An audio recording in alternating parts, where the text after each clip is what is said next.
This is CBS 17 News.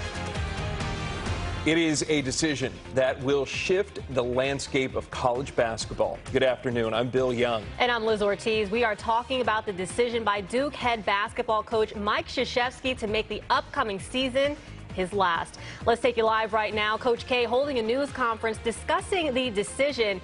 We'll be bringing you some of what Coach K had to say throughout the next hour. But first, our Chris Clark live right outside of Cameron Indoor. Chris, this will truly be the end of an era.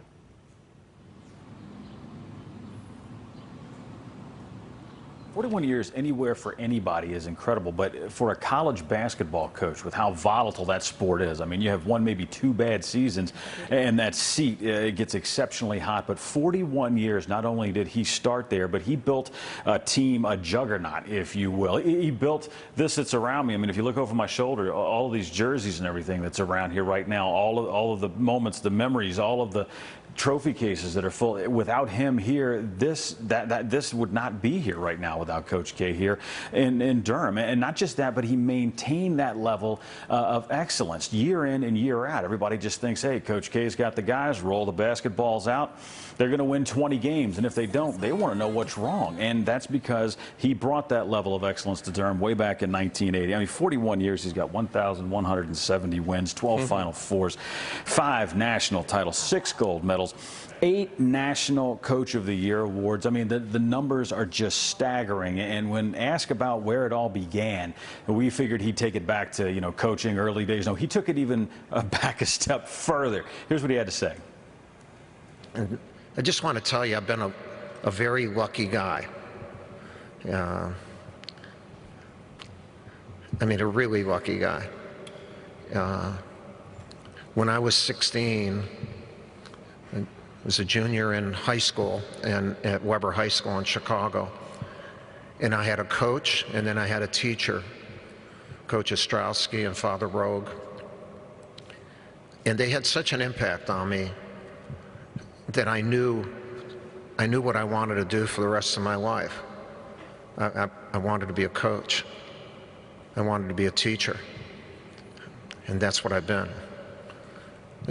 But I've been that, and I've gotten some incredible, amazing opportunities.